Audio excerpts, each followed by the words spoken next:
Oh guys, we got Glave's video to watch now. I am a Genshin, ex-Genshin player. Had turned to wuwa after their 5.0 was I they did so bad in 5.0. I cannot even fathom. I was so out of touch with Genshin. It like I quit in like 5.0 version first and then came back in 5.2 and played everything, but I instantly deleted it. And then I again started playing it after Skirt release. Then I just pulled for her and just left and didn't even tried to build her. It was so I don't know. I used to love Genshin, but it fell out. It became so bad for me personally. So don't attack me. So let's watch Clay's video about before returning to Genshin for Nod-Krai. I have been seeing a lot of Nod-Krai news, and people have been hyping up Nod-Krai. So let, let so we have to check out Glave's video, no? Okay, let's go. If you have ever played a live service game for Holy, no, I need at least 720p. Please, please, I need at least 720p. every so often, if you have ever played Okay. a live service game for a long time and then stopped, you feel it. A poll, an announcement for a massive new update drops. The community starts buzzing, the content creator starts making videos again, and you start to wonder, is it time to go back? Should I reinstall the game again? It is a Yeah, question that feels a lot like getting a text from an ex who swears they have changed. I want to start playing Genshin again, but I don't know if it would be a big good as before. Because I heard about a new update where you can upgrade a character level 100 if he or she has like C6 constellation. That's so bad decision by Genshin. It was so bad, and people are supporting. Like don't know what people are thinking. They're supporting it like it's a good thing. Holy brainwashed. And for lapsed players of Genshin Impact, that X is calling. Soon the game will release version 6.0. X is calling. Okay. Nice one. Song of the Welkin Moon. This major annual update introduces the new region of Nod-Krai, and it represents a critical Oh, it's good. It looked good. The animation looked good.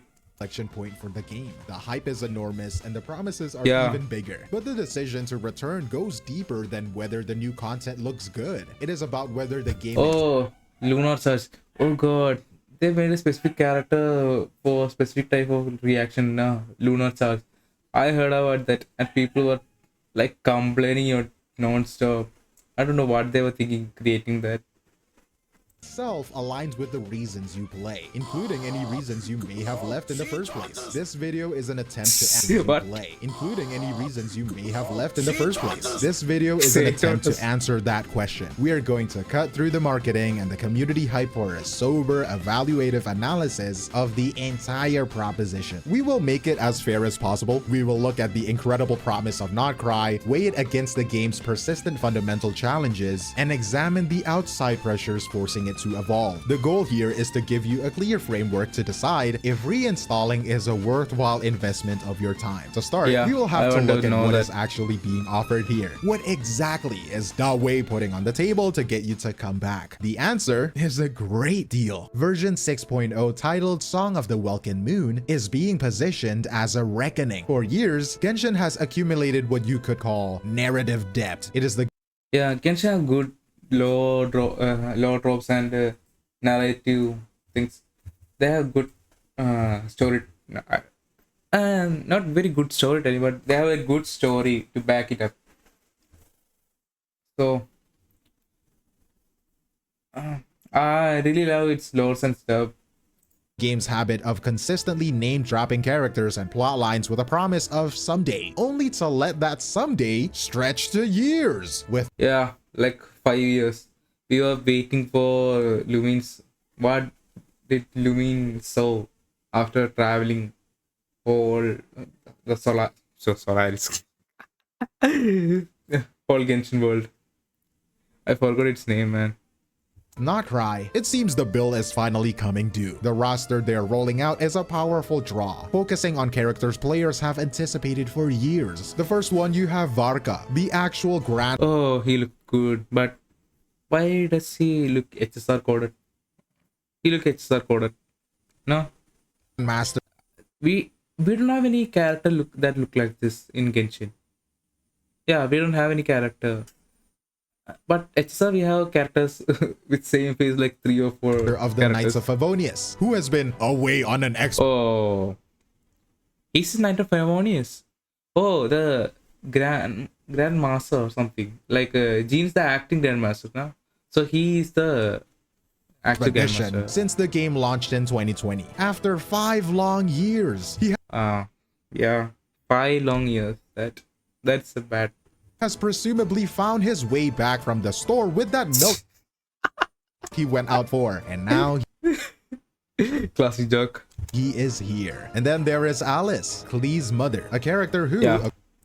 according to the lore, is a borderline omnipotent witch who treats the laws of reality as gentle suggestions. For years, Oh. she has been a voice without a body in a phonograph or a footnote in an item description, and now she is getting a model and a kit, presumably to be the most terrifying parent Teyvat has ever seen. They're even reviving Durin, the giant corrupted dragon whose skeleton has been a landmark in Dragonspine since version 1.2, and making him playable in a new, more HR-friendly human form. This is a very deliberate strategy. By releasing all these mythical figures in one dense block, they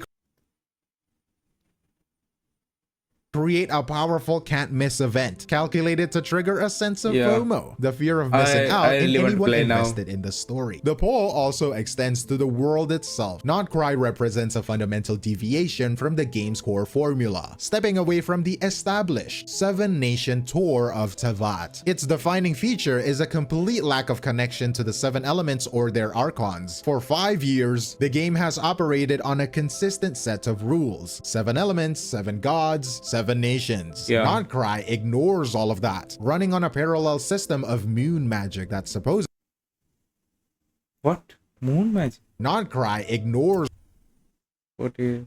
all of that, running on a parallel system of moon magic that supposedly predates everything we know, conveniently that nobody mentioned until now. The gameplay implications are significant, or maybe I'm just not looking hard enough, who knows. Oh, so more reaction time based things will come, like Lunar Charge. I think it will be bad for the characters. I don't know about that decision. Familiar mechanics are gone, no statues of the 7 for healing, no regional oculi for stamina or rewards. The entire Yeah, I think that's okay because Nod-Krai doesn't fall into the 7 gods territory. No, we have that Animo, Geo, Electro, Dendro, Hydro, and now Fire. Only one element left, like what do we call snow? I forgot. That region only, that Snezhnaya region. That only region have any the last god, no Archon left. So I don't think Nod-Krai needs that statue of 7 because that statue of 7. Oh, technically it's statue of 6 because the Hydra throne has been smashed by Furina or Furina's other personality Foclos. So yeah. exploration loop that has defined the game since launch is being replaced. This creates what you could call a soft Wait. no regional oculi for Yeah, this I don't think that's a problem. Okay.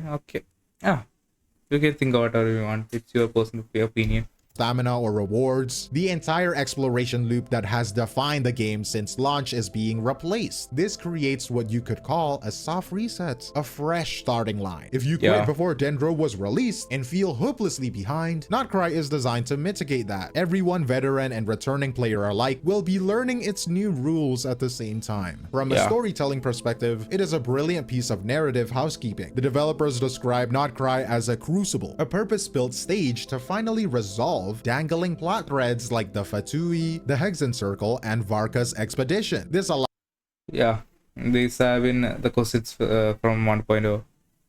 Many questions need to be answered.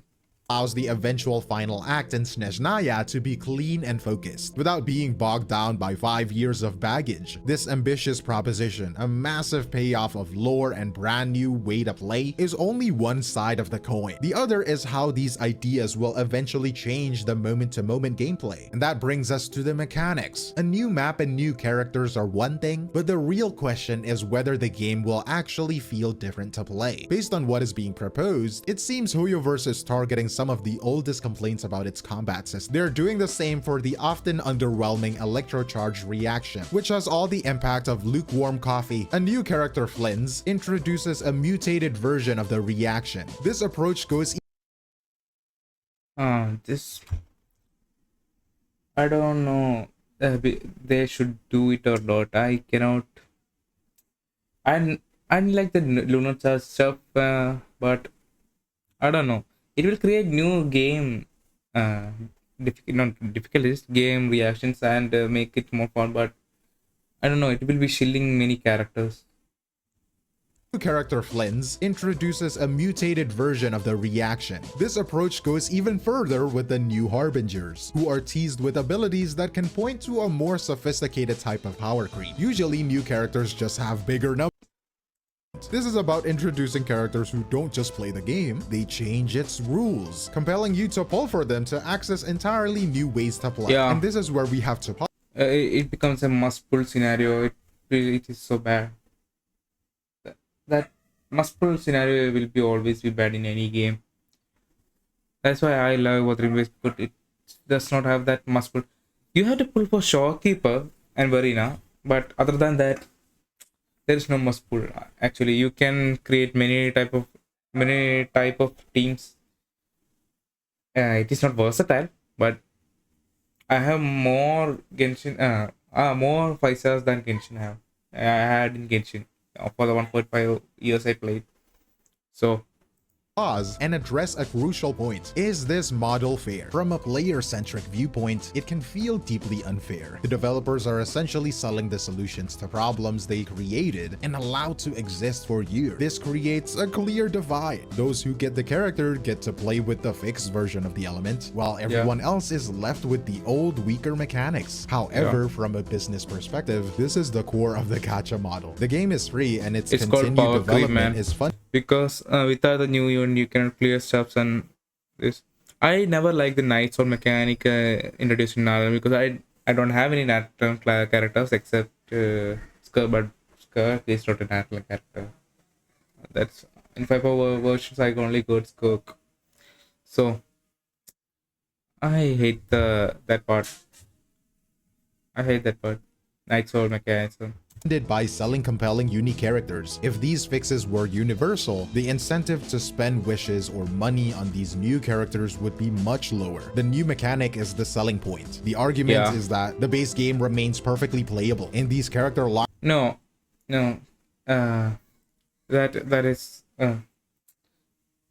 if a game mechanic is locked behind a character, it is so bad because in Genshin you can travel through Saurians, but it's better in the characters.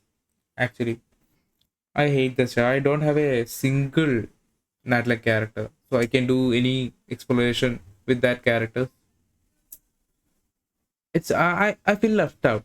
Okay, that's all. systems are optional luxury enhancements, but at the same time, when you think about how much these games actually make, you kind of feel less bad for them not getting more money, you know what I'm saying? So like me personally, I would look at it from a player-centric viewpoint, right? Because I am for the people, I am the player itself, and I'm not gonna lie, if you're gonna defend it, I'm gonna look at you in a certain way, but that's just me. Maybe to you it's like a paradox. It isn't fair in the traditional sense of equal opportunity, but it is a transparent, if sometimes punishing, part of the deal you make when you play a gacha game. Understanding this transaction is the key to deciding whether to reinvest your time. This calculated business.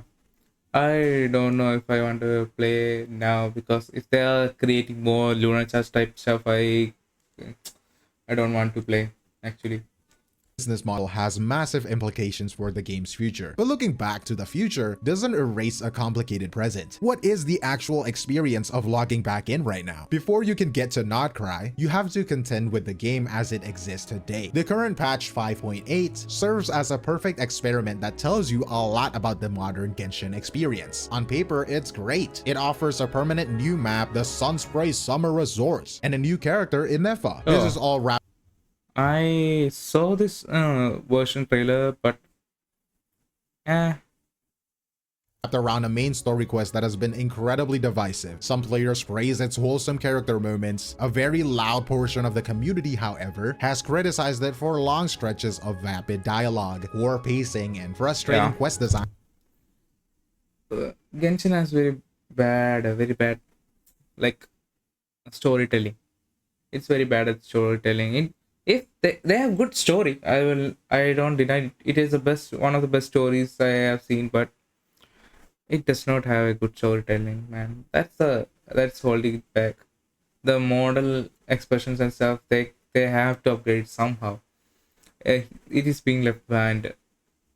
I know it's made in like 5 or 6 years ago, but they have to upgrade it. If it's like a what should I say?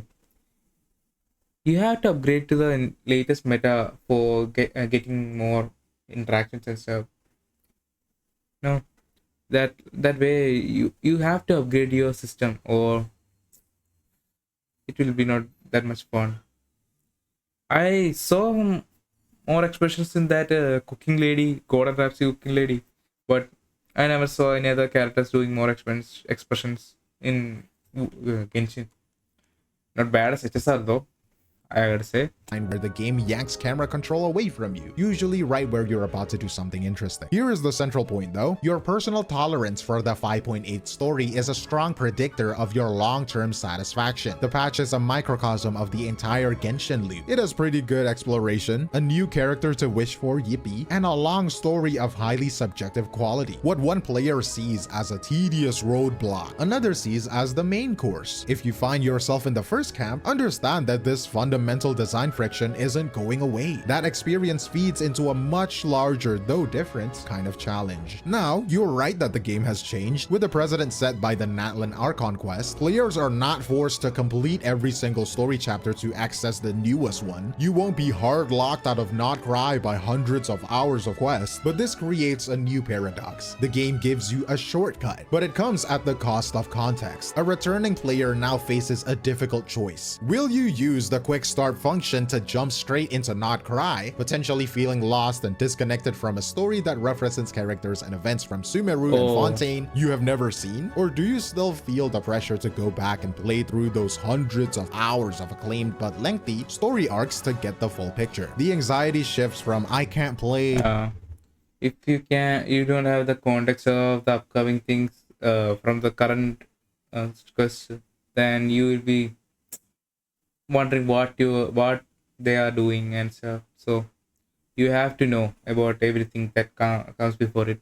So I won't understand. Your quest log is still a CVS receipt of content. The backlog is still a daunting mountain. The difference is that it is now presented as optional, but skipping it means you might be sacrificing the narrative coherence of the very story you came back to play. It is a choice between a treasure trove of content and a confusing spoiler-filled shortcut. But if you really don't want to play the story quest, but you still want to keep up, you could look at story summaries on YouTube. Or maybe if you like the video and you comment down below, I'll give you a pretty good video summarizing the story, because I love Genshin's story. It's pretty good. And also, in that same note, if you appreciate this kind of deep dive into game design and the life service model, consider subscribing. It helps the channel a great deal and you won't miss the next breakdown. Now, for years, players have navigated this friction, and for a long time, it was a trade-off they made because there was simply no other option. Well, that reality has now changed. To understand why an update as ambitious as Nod-Krai is happening now, we have to look outside the game at the pressure cooker of the market. For the first time in its 5-year lifespan, Genshin Impact has a direct high production competitor in the same genre. And for a long time, Genshin existed on an island, competing only with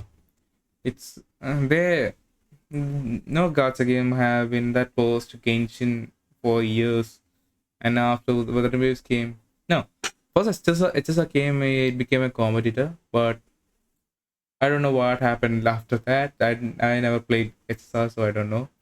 But after Weather Waves came, it became the direct competitor of Genshin, and now it's on its way to become better than Genshin. I have to say now, I'd say it's better than Genshin for now. If Genshin up its game, it can still catch up. A monopoly on the space. This new dynamic changes everything. Looking at community discussion, a clear consensus has formed. These games are praised for deeper skill-based combat, numerous Yeah. quality of life features, and a more generous gacha system. On the Oh, Weather Waves. other hand, Genshin is regarded as the more polished and stable experience, with a more Yeah. vibrant world, deeper lore, and superior I don't know about Vibrant Road, but Deeper Lore and Superior Music. Again, Weather Waves have been creating banger voices, so I don't know about that. Yeah, I forgot Genshin voices and stuff. I like Genshin's voice, but I don't remember that much. Deeper Lore, yeah. Lower wise, Genshin is so much better, I'd say. music. The key takeaway isn't which game is better, the point is that these new games created a feature gap. It is amazing how quickly developers can find the we're Yeah, Genshin is trying its hard to catch up to Wuthering Waves now, I'd say. Because they have been falling behind for so long. After Wuthering Waves 2.0, they have been falling behind, so they are trying to catch up to it. listening to But the way that they done it is so bad that level 100 character log behind C6 characters. I don't even have I don't have a the most concentration I have in a 5-star is 2. That's Kazuha because his C2 gives very much boost in damage. So that's only thing I got on C2. I would never have a S character for 5-star. I think either is a 5-star now. So technically no, but no limited 5-star or uh, standard 5-star. It's so bad that they had done it. feedback button when a serious And I can't C6 Bennett because it C6 gives pyro infusion, which will negate my damage. So I can do C6 Bennett, so I can never 1100 him.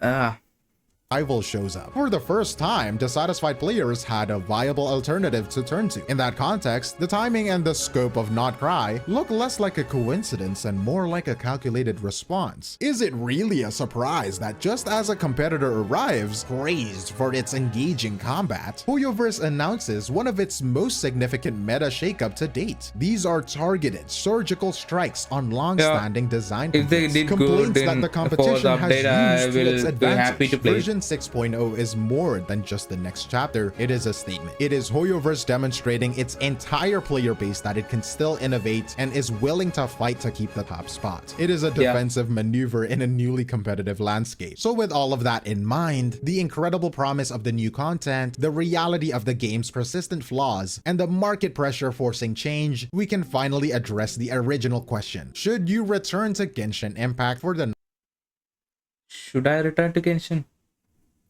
I am still wondering the question.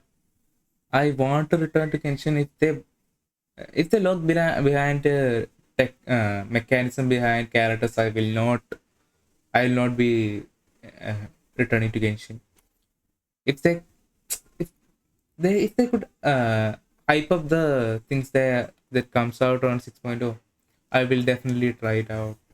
Nod-Krai patch? The simple answer is that there is no simple answer. The decision is a personal calculation. On one Yeah. hand, the Nod-Krai update is without a doubt the most Ambi- ambitious yeah. and promising content cycle in Genshin's history. It offers immense narrative payoffs and a genuine recalibration If they could match the level of Fontaine, I'd be so happy. I'd be so happy if they could match the Fontaine story quest, not story quest, arc quest my level. I'd be so happy, and I will definitely be shilling for that. But I don't think they can reach that much of a peak like Fontaine had. of the combat meta. However, all of that incredible new content is still built upon the same old foundation, Yeah. one that retains its most fundamental designs. If you can't play the 1.0 to 5.0 versions, then don't even try to play Genshin again. You will be missing out on so much things and stuff. Genshin is a deep lore type game, so you have to know the lores and stuff to understand. Including a narrative delivery system that some players find to be a mandatory. It's like watching One Piece, Wano arc without watching the rest of the things before it. I like skipping to Wano arc. Yeah, they like that. Toll gate for gameplay. The real question then is about what you as an individual player are willing to embrace to access that good content. Your How much answer can I will depend tolerate? entirely on what kind of player you are. If you are a casual Yeah. I am what? Man, I don't know. I only play these gacha games because they are free to play. I never spend money on games and stuff, so I don't know about if you're a casual explorer, the recommendation is an enthusiastic yes. The value proposition for you is unequivocally high, with massive Yeah. new areas to discover. If you're a meta gamer, the recommendation is a tentative yes. The promise of a genuine meta shakeup is significant, but the core moment-to-moment combat will still likely feel similar. If you are a story seeker, your situation is a double-edged sword. You are poised to receive the culmination of years of foreshadowing, but you will have to accept the game's established pacing and dialogue styles. And finally, if you are a collector, this update is a formidable challenge. The highly concentrated release of desirable characters will be brutal on your resources. Prepare your Yeah. wallet I pulling a 5-star character in Genshin is so hard. It's so hard. Man, I don't even have a 5-star weapon. I have a standard by 5-star weapon that Shao's signature weapon, but I got that by accident by losing 50-50. I don't have a single 5-star weapon in Genshin. It's, man, I don't have a standard good 5-star team for playing it. I have to mix and match the 2 5-stars and 2 4-stars every time and stuff. My most powerful team is Hutao, Yelin, and Shincho with Layla. So it's so hard to get the full potential in Genshin. But in Wuthering Waves, I have every DPS. I have 3 DPS total, and these 3 DPS have its signature and its most damage potential team. And I uh, pulled Candela for just Goonie and stuff. Okay, so it's so hard to get a character in Genshin. So I will be frustrated if I did not get a character. It's so bad that they give so much little, man, and they have a hard pity for they are 90 pity and two you can use 2 times in 50-50 for a weapon. or a journey That system is so bad. to the ICU. The advice is to return only if you have a strict discipline plan, okay? Ultimately though, the biggest danger for a returning player isn't a lack of things to do. It is the very real possibility of a second wave of burnout caused by the pressure of clearing your content depth. Yeah, for me it will take so much time to get through most of the stuff, and I'm like a perfectionist. I will like explore for 100% and stuff. So while running into the same frustrations that may Yeah. have caused you to leave. If you do decide to go back though, it helps to have a clear strategy. Use the current 5.8 patch to gauge where you stand. If you proceed, prioritizing the main Archon quest is often the most manageable path. And before the new banners arrive, decide what you are willing to spend. With that, I will leave the final decision to you. I'm curious to hear from those of you with experience in this, okay? For players who have returned to a live service game after a long break, not just Genshin, what was the single biggest factor that either made you stay for the long haul or led you to quit again? Let me know in the comments below, but that is all from me, Glaive, and I will see you in the next one. My problem with Genshin was the story quest made me little feel bad because the voice actors were not present and I wanted to watch English. It was bad. It was bad. I could have watched it in Japanese, but eh, I was fed up with the Genshin because of the character and stuff and exploration. After going through that and playing the 5.2 story, because I instantly deleted Genshin. I I played her. I came back for the Skirk version and pulled for her, but I didn't even build her. That's that. Cheers. Yeah. Thanks, Clay, for the amazing video. I gotta say, I want to return to Genshin, but if they make Genshin better again, I will return. Like Fontaine. Fontaine was so good, man. It was peak storytelling and stuff. After that, they crash landed somewhere. Yeah, was a diverse character variation gameplay, but made me it was not being able to enjoy the combat, the new characters, and I was tired of waiting for the call. Yeah, yeah, I was tired of this too. Dave, where's the skip button? Yeah, yeah, man, they trolled with the skip button, skipping of the story stuff. Yeah, they could have done so much. Just add a skip button. It will make my life so much easier because I play the side quests and just skip in Wuthering Waves. In Genshin, I had to sit through the boring side quests and just wait till it get over. Uh, okay, thanks for watching, guys, and hearing my thoughts. Peace.